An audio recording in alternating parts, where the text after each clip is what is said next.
The stars had no memory of Earth. They burned the same way they always had, cold and distant, scattered across the dark like salt thrown on black cloth. They did not mourn. They did not mark the day. When the Vel'Karan warships had gathered at the edge of humanity's home system and opened fire, the stars had simply watched. And when the planet cracked open and fell dark, the stars kept burning, indifferent and silent. That had been a very long time ago.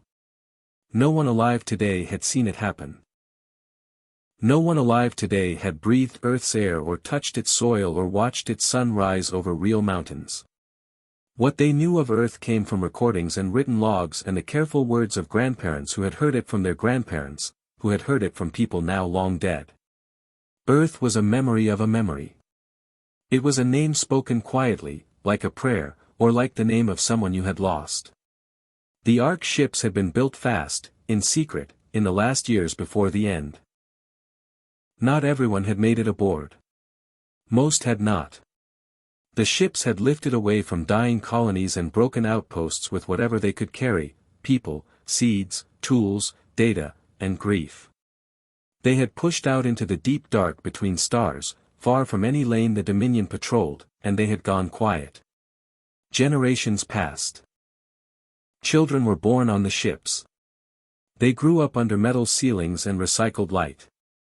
They learned to walk on steel floors and never once felt wind on their faces. They called the corridors home because they had nothing else to call home. When they were old enough, their parents sat them down and told them about Earth, about green hills and open sky and oceans so large you could not see the other side. The children listened with wide eyes and did not fully understand. How could they? It was like being told about a color you had never seen. Some of the older generation went into cold sleep to survive the long years of travel. Many never woke. The machines that kept them were old, and parts failed, and some sleep chambers went dark without sound or warning. The people inside simply did not wake up. The ones who remained said small words over those chambers and kept moving, because there was nothing else to do. Stopping meant dying. Moving meant surviving. The fleet had no single leader in those early centuries. It had councils, and arguments, and long quiet periods where people simply endured.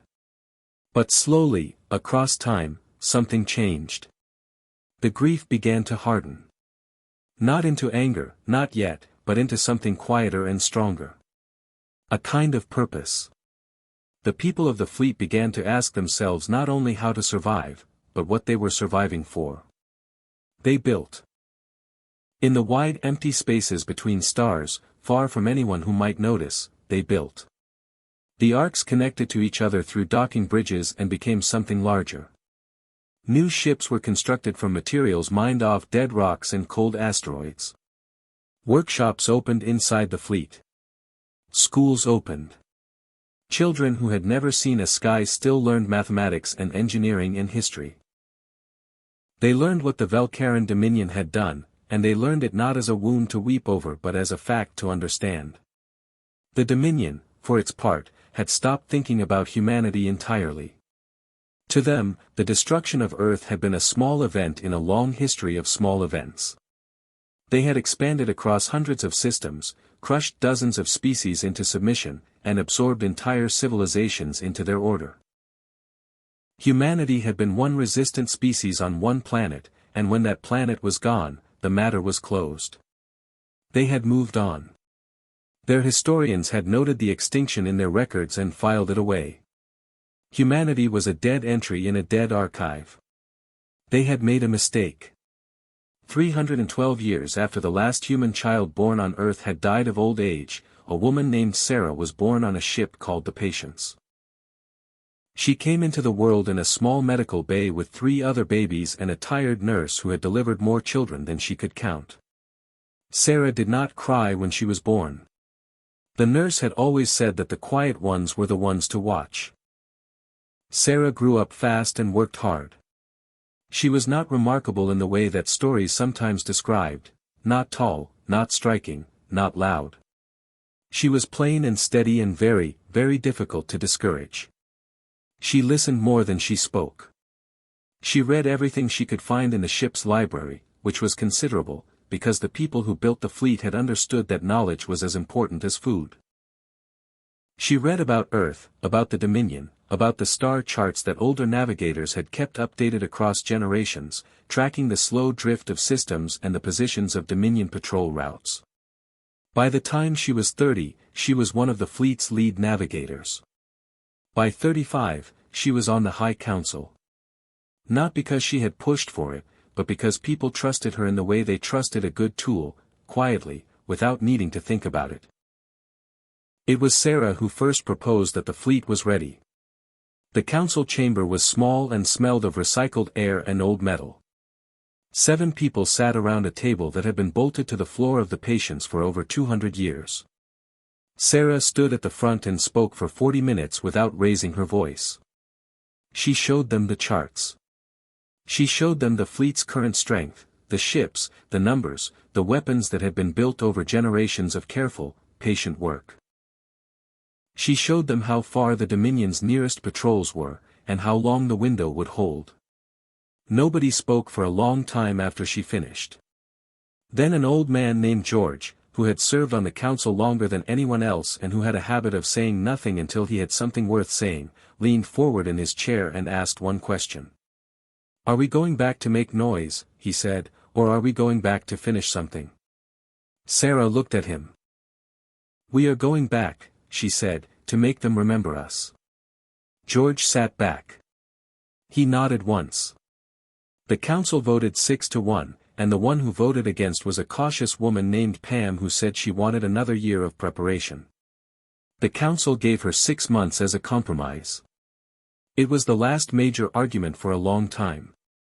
The fleet began to move. Not fast. Not loudly. The ships adjusted their courses slowly, over weeks, so that nothing about their movement would read as unusual to any long-range sensor. They traveled dark, with minimal emissions, spread across a wide corridor of space that avoided every known patrol lane. Thousands of people went about their days inside those ships, eating, working, sleeping, teaching their children, while the fleet crept, quietly and steadily, back toward the heart of a galaxy that believed they were dead. The Vel'Karan Dominion did not notice. They had no reason to look. The dead did not return. Everyone knew that. They were about to learn something new. The first sign that they were not alone came from a damaged signal. It was weak and broken, the kind of transmission that had been bouncing off dead satellites for a long time before anyone caught it. The crew of the scout ship called the Forward picked it up on a quiet morning when most of the watch team was eating breakfast. A young signals officer named Ned almost missed it entirely. He had been reaching for his cup when the reading changed on his screen, and something made him stop and look. He listened to it 3 times before he called Sarah. She came to the signals room still pulling her jacket on. Ned played it for her without saying anything. The sound was layered and strange, nothing like a human voice, but the pattern underneath it had structure. It was not random noise. Something had made it on purpose. Sarah stood very still and listened. "How old is it?" she said. "Hard to say," Ned told her. "Could be weeks. Could be months. The signal has been bouncing around out here for a while." "Where did it come from?" Ned pointed to the chart on the wall. "A small system, 4 planets, 1 dim star. The 3rd planet had an atmosphere reading that suggested something lived there." Sarah studied the chart for a long moment. The planet was not on any of the old Dominion patrol maps they had recovered. It was the kind of place the Dominion would consider too small and too poor to bother with regularly. "Take us in," she said. Slow. Dark. No active signals. The Forward moved toward the system over the next 2 days. They kept their emissions low and their speed careful. Sarah ordered the crew to stay at quiet stations, which meant no unnecessary movement, no loud systems, nothing that might announce their presence to anything watching. The crew followed the order without complaint. They had all grown up understanding that patience was not a weakness. It was a skill their ancestors had practiced for centuries just to stay alive. The third planet grew on the screen as they approached. It was gray-green from a distance, with thin cloud cover and dark patches that might have been shallow water. Not beautiful. Not rich. But alive. The signal was coming from the surface. Sarah called her small senior team together in the forward room. There were 4 of them besides herself, Ned, a weapons officer named Dan, a medic named Rose, and a quiet engineer called Walt who rarely spoke but never missed anything. Sarah laid out what they knew, which was not much, and what they did not know, which was a great deal more. "We do not know what sent the signal," she said. "We do not know if it was meant for anyone specific or if it was just a general call. We do not know if the Dominion monitors this system. We go in careful. If anything feels wrong, we pull back. Nobody does anything without my word." They all nodded. Dan looked like he wanted to say something and then decided not to. Sarah appreciated that. They brought the forward into a low orbit and sat there for 6 hours, watching. The planet below showed no signs of any Dominion ships. There were small settlements visible from orbit, low buildings, nothing impressive, nothing that suggested a powerful civilization. Whatever lived down there had been living small for a long time. Sarah took a shuttle down with Ned and Rose. Dan wanted to come and she told him no, because she needed him on the ship, and also because Dan's instinct in uncertain situations was to put his hand near his weapon, which was not what this moment called for. They landed in a flat open area away from the nearest settlement, in a field of something like gray grass that crunched softly underfoot. The air outside was breathable, cold, and smelled faintly of something like wet stone. Sarah stood outside the shuttle and waited. They did not wait long. The Orin came out of the tree line slowly. There were 6 of them. They were shorter than a human adult, with wide flat faces and large dark eyes that caught the light in a way that made them look permanently startled. Their skin was a pale greenish gray. They moved with their shoulders pulled in, like creatures that had spent a long time trying to take up less space. Sarah had read about species that carried themselves this way. It usually meant they had learned that being noticed brought pain. The one at the front stopped about 10 meters away and made a sound. Ned had a translation device, old technology but reliable, built from Dominion communication records the fleet had collected over generations. It took a moment to process and then it spoke in flat, even tones. "You are not Vel'Karan." "No," Sarah said. "We are not." Another sound. The device processed it. "What are you?" "We are human," Sarah said. "We come from very far away. We heard your signal." The Orin at the front looked at the others behind him. Something passed between them that the translation device did not catch, a shared look, a small sound, a shift in posture. Then the one at the front turned back to Sarah and spoke again. "You must leave," the device said. "If the Dominion finds you here, they will destroy you. They destroy everything that does not obey. You must go. You must go now, while you still can." Sarah did not move. "How long have the Dominion controlled this system?" A pause. "Many generations." "Do they hurt your people?" The Orin's wide eyes dropped to the ground. That was answer enough. Sarah took one step forward. The Orin flinched but did not run. She stopped and kept her hands open at her side so they could see she was holding nothing. "I am not leaving," she said. "Not yet. I want to ask you something first. Not tell you something, ask you.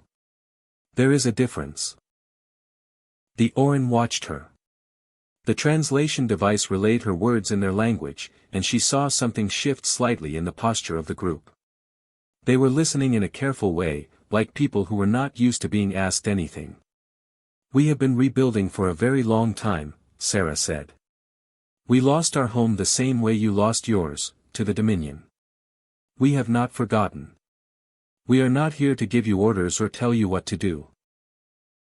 We are here because we think the Dominion's time is ending, and we believe no one should face that alone. So I am asking you, not commanding, not demanding, if you want to stand with us. Silence. The wind moved through the gray grass. The small sun of this dim system gave a pale flat light across the field. The Orin at the front looked back at his people again. This time the exchange between them lasted longer. Sarah waited. Rose stood quietly at her shoulder.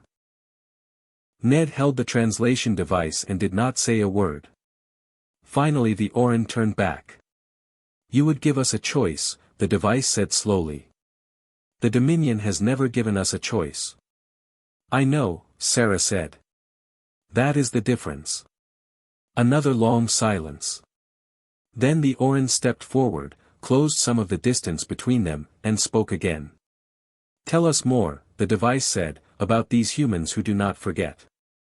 Sarah allowed herself one small breath. Then she began to talk. The Orin did not join immediately. That was fine. Sarah had not expected them to. Trust was not something that appeared overnight, especially not in people who had spent generations learning that trusting the wrong voice meant suffering. The Orin leader, whose name translated roughly as fun, asked for 7 days to speak with the elders of his settlement. Sarah gave him 10 and moved the forward to the far edge of the system to wait. During those 10 days, she sent quiet signals to the rest of the fleet. Short messages, carefully coded, routed through the relay buoys they had dropped along their path. The fleet received them and held position. The Council on the Patience sent back one message in return.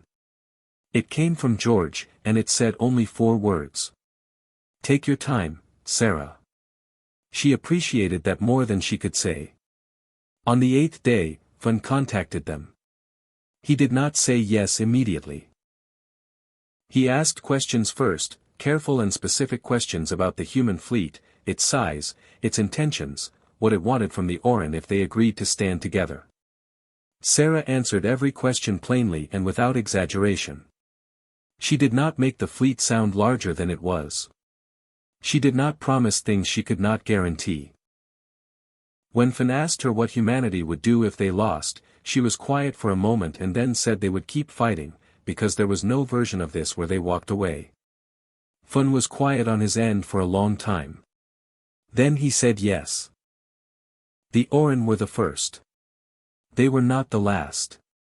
Word traveled in the strange quiet way that word always traveled among the crushed and the afraid, through whispers, through traders, through the careful signals of people who had learned to communicate without being caught. Within 3 months, a second species made contact. They called themselves the Drev, and they were tall and thin with a hollow clicking sound in their speech that the translation device handled poorly at first. They had been under Dominion control for longer than the Orin, and the damage showed in the way they held themselves, in the flatness of their voices, in the way their representatives kept looking over their shoulders even when there was nothing behind them. Their leader was a female called Asa. She came aboard the Forward alone, which surprised Sarah, and she sat across the table in the small meeting room and studied Sarah with large pale eyes for a full minute before speaking. We were told humans were dead, Asa said through the device. Many people were told that, Sarah said. Are you angry? Asa asked. About what was done to your world? Sarah considered the question seriously, the way it deserved. Yes, she said. But anger alone does not build anything. We have been building for a long time. We would like to build something together now. Asa looked at her hands on the table. The Dominion will come for us if we move against them. They will come for you anyway, Sarah said. That is what the Dominion does. The question is whether you meet them standing or kneeling. That answer sat in the room for a long moment. Then Asa looked up and said she needed to speak to her people. She came back 2 days later and brought 3 others with her. The Drev joined the coalition. A third species followed 6 weeks after that. They were small and communal and called themselves the Wren, which happened to sound exactly like a word in an old Earth language, a coincidence that made Ned smile every time he said it. The Wren had a different reason for joining than the others. They had not only been controlled by the Dominion. They had been used. Their young had been taken as labor. Their resources had been stripped completely. What remained of their civilization was a hollow version of what it had once been, and they had been living in that hollow for so long that some of them had stopped believing anything else was possible. When Sarah met with their representative, a quiet older male named Carr, he did not ask many questions. He sat and listened while she spoke. When she finished, he asked only one thing. "Will you remember us?" he said. "After this is over. Will you remember that we were here and that we helped?" "Yes," Sarah said, without hesitation. "We will remember.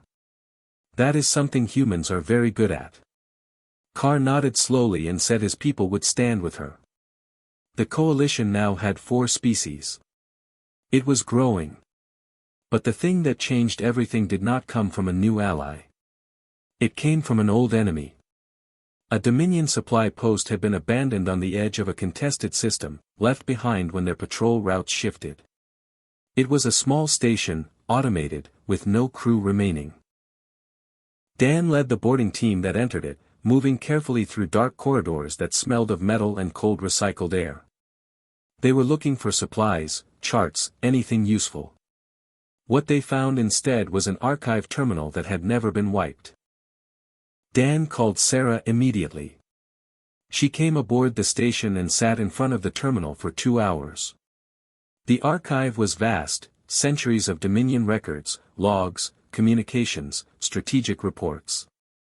She could have spent months going through it.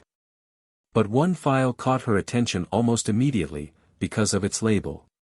The label read, "Final Transmission Record, Eliminated System 3. Humanity." Sarah stared at that label for a long time before she opened it. The file contained recordings. Not Dominion recordings. Human ones. In the last hours before Earth was destroyed, someone had transmitted everything they could: voices, sounds, fragments of music, people calling out names, a child singing something simple and tuneless, an old man reciting what sounded like a list of places he had loved. The Dominion had captured these transmissions and stored them without care, the way someone might keep debris that had landed on their ship. Not out of respect, just because it had arrived and been filed. They had no idea what they were holding. Sarah listened to all of it. She did not try to stop herself from crying. There was no point. The voices were so ordinary. That was the thing that broke something open in her chest. They were not heroic voices, not grand speeches, just people in their last hours being exactly who they were. A woman telling someone she loved them. 2 men arguing about something small and stupid. A group of people singing together, badly, joyfully, like it was a celebration and not an ending. When it was over, Sarah sat quietly for a while. Then she copied the entire file and took it back to the forward. She did not keep it to herself. Over the following 2 weeks, every ship in the human fleet heard those recordings. Then every Oran settlement that had joined them. Then the Drev. Then the Wren. Sarah did not tell anyone how to feel about what they heard. She simply sent it and let it land. The response was the same across every species. A long silence first. Then something else. Not rage, not despair, but a kind of cold and total clarity. The kind that comes when something abstract becomes real, when a cause becomes a face, when a war becomes personal in the deepest possible way. Finn contacted Sarah the morning after his people had listened. He did not say much. His voice through the device was very steady. "We are ready," he said. "Tell us what to do." Sarah looked out the small viewport beside her station at the stars beyond. "Soon," she said. "Not yet. But soon." The coalition did not announce itself. There was no grand declaration. No message sent to Dominion Command warning them of what was coming. Sarah had discussed this with her senior team and with the leaders of the allied species, and the decision had been unanimous. Warnings were for enemies who deserved the courtesy. The Vel'Karan Dominion had not warned Earth. They had simply come, and they had destroyed, and they had moved on without a second thought. The coalition would not make speeches. It would make results. The first strike happened at a Dominion supply station 3 systems away from Oran space. It was a large station, well stocked, responsible for feeding resources to 11 Dominion outposts in the surrounding region.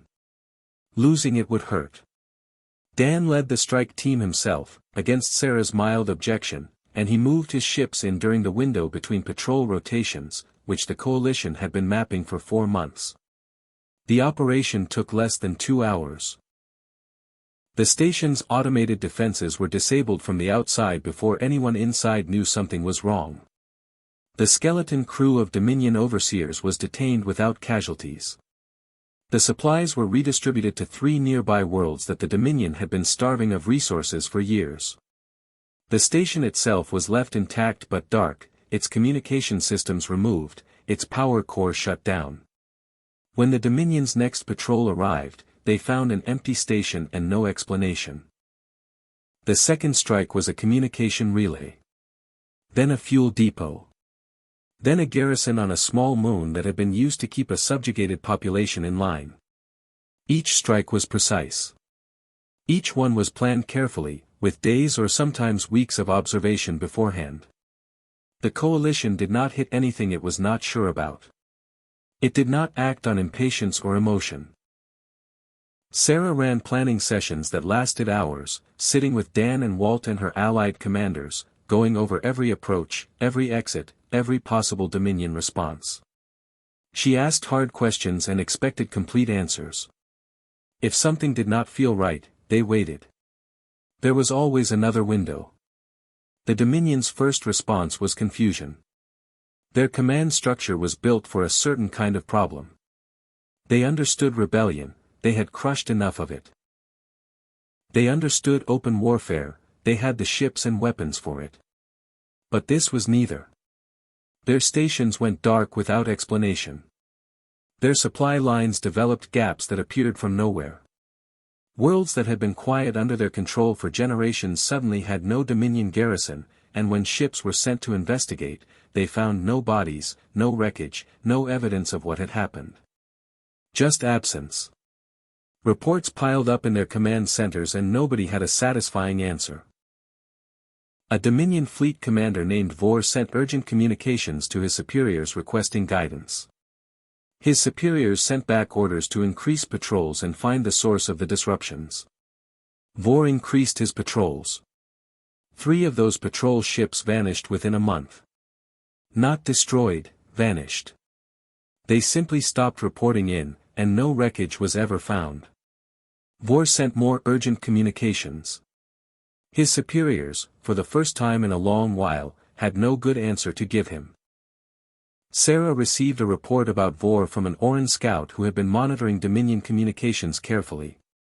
She read the report and noted that Vor was beginning to reassign ships from other regions to cover his losses, which was exactly what the coalition had anticipated. When you pull defenses from one place to patch another, you leave gaps. Those gaps were already being mapped. The liberated worlds complicated things for the Dominion in a way that pure destruction never could have. A destroyed world was a simple problem. A liberated world was a different kind of problem entirely. The populations that had been living under Dominion control, some of them for generations, did not welcome the return of Dominion ships with obedience. They had seen something else now. They had seen what it looked like when someone came not to control but to remove a lock. Word spread among subjugated peoples in ways the Dominion could not fully monitor or stop, because desperate people are creative in how they share information, and the Dominion had never really understood the species it controlled. It had only ever understood how to frighten them. Frightened people who stop being frightened are dangerous. The Dominion was beginning to learn this. A 5th species joined the coalition during this period. They called themselves the Arun, and they came not because Sarah found them but because they found her. An Arun scout ship approached the forward under a white signal flag, which was not a universal symbol but which the translation device confirmed was being used in that spirit. Their representative was a female called Bev, which was not her actual name but the closest approximation the device could produce, and she was direct in a way Sarah respected immediately. "We have been watching what you are doing," Bev said at the table in the forwards meeting room. "We have been watching for 3 months. We wanted to know if it was real before we came." "Is it real?" Sarah said. "Yes," Bev said. "We want to join." "Why now?" Sarah asked. "After 3 months of watching." Bev looked at her steadily. "Because last month you freed a Dominion Labor World 2 systems from ours. We know the people on that world. We have known them for a long time. The Dominion would not let us contact them. We watched your ships go in and we watched your ships come out and the garrison did not come back." She paused. "You did not just free them. You left them with supplies. You left them with medical equipment. You stayed 2 days to help them organize before you left." Sarah waited. "You did not do it for an audience," Bev said. "You did not announce it. You just did it and left. We had not seen that before." The Arun joined the coalition that week. The campaign continued. Each operation fed into the next. Supply lines the Dominion depended on became unreliable, then failed completely in certain regions. Communications between Dominion command posts grew slower and patchier as relay stations went dark. Worlds that had fed resources upward into the Dominion system stopped producing, not because they were destroyed but because their overseers were gone and the populations had redirected their energy elsewhere. The Dominion was not losing battles. It was losing the shape of things. The structure it had built over centuries, the vast web of control and dependency and fear, was developing holes that it could not locate and could not patch fast enough. Every time it moved ships to address one problem, another problem appeared somewhere else. Its commanders sent increasingly frustrated messages to each other. Some of those messages were intercepted by coalition scouts and brought to Sarah, who read them carefully and shared the relevant parts with her team. Dan read one such message over her shoulder one evening and let out a slow breath. "They are starting to use a word," he said. "Which word?" Sarah asked, though she had already seen it. "Fear," Dan said.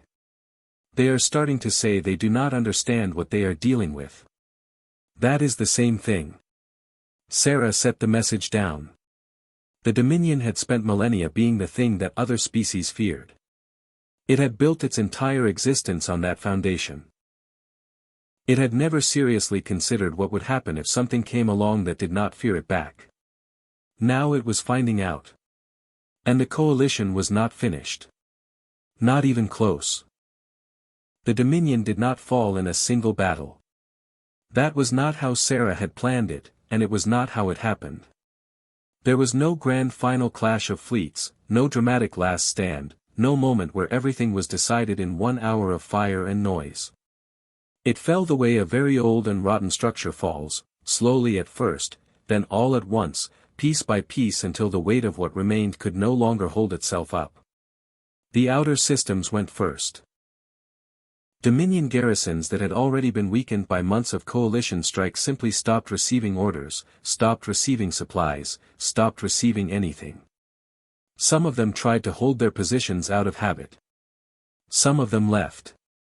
A few tried to fight, and those fights were short and one-sided, because by this point the coalition had grown into something the Dominion had never properly accounted for. Not just humans, but 5 species working together with a coordination that came from genuine shared purpose rather than enforced obedience. The core systems held longer. The Dominion's High Council, which governed from a large station orbiting a dark and heavy world near the center of their territory, issued increasingly urgent commands as the weeks passed. They called for loyalty. They called for reinforcements. They promised punishment for failure. These were the only tools they had ever used, and they reached for them again now the way a person reaches for a familiar object in the dark, not because they are sure it will help but because it is what they know. It did not help. When the coalition fleet finally moved into the core systems, it did so in full formation for the first time. Every ship, every species, together. Sarah stood on the bridge of the Patience, which she had transferred to for this final approach, and watched the screen as the formation held its shape across a vast stretch of space. Fun's orange ships held the left flank. Bev's Arun ships held the right. The Drev and the Ren were spread through the center alongside the human vessels. It was not a perfect formation. It was not a military academy picture. But it was real, and it was steady, and it was enormous. Dominion ships came out to meet them. The battle for the core systems lasted 9 days. Sarah did not sleep well during those 9 days, and she did not pretend otherwise. She sat in the command chair for long hours and made decisions and watched the reports come in and sent her people where they needed to go. Dan ran the tactical side with a calm efficiency that she had always admired in him. Walt kept the Patience running through 2 separate system failures that would have crippled a lesser ship. Ned managed communications across the entire coalition fleet, keeping the 5 species coordinated in real time, which was an extraordinary thing to do and which he performed without complaint or error. On the 9th day, the Dominion's last defense fleet broke apart. Not destroyed. Not annihilated. It simply stopped holding formation when the order structure behind it collapsed. Ships began to peel away. Commanders who had been holding their positions out of fear rather than conviction made individual decisions to stand down. The Dominion had never built loyalty. It had built compliance. Compliance, it turned out, had a breaking point. The High Council station went silent. Sarah gave the order to move in. She took a small delegation to the station, herself, Ned, Dan, and 1 representative each from the Orin, the Drev, the Ren, and the Arun. Fun came for the Orin. Bev came for the Arun. The others sent representatives whose names Sarah had learned carefully and used correctly, because she believed that mattered. The station's corridors were quiet. The Dominion personnel they passed stood aside and did not resist.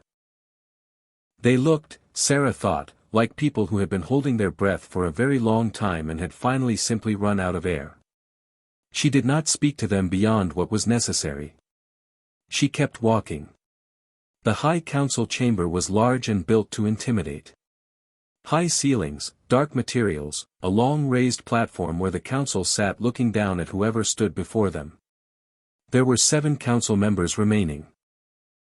They were old, most of them, and they sat in their seats with the stiff careful posture of people who were maintaining dignity through sheer effort. Sarah walked to the center of the chamber and stood there. Her delegation stood behind her. She looked up at the council for a moment and then she spoke.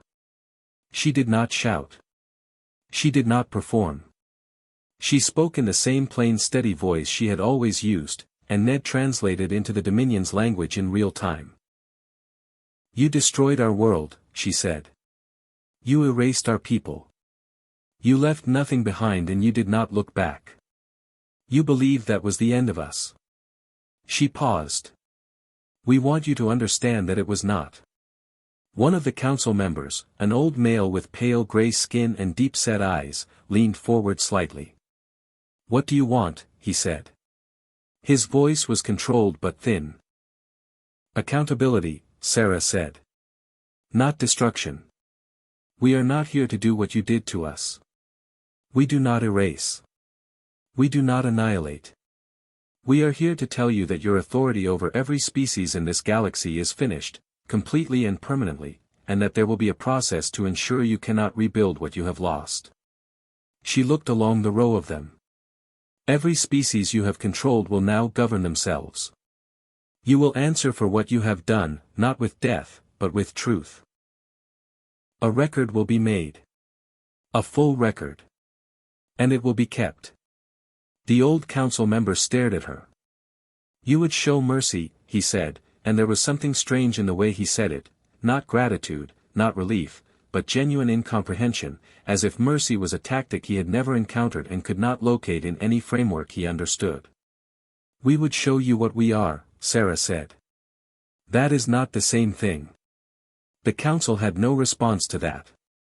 The formal proceedings took weeks. Coalition representatives from all 5 species participated.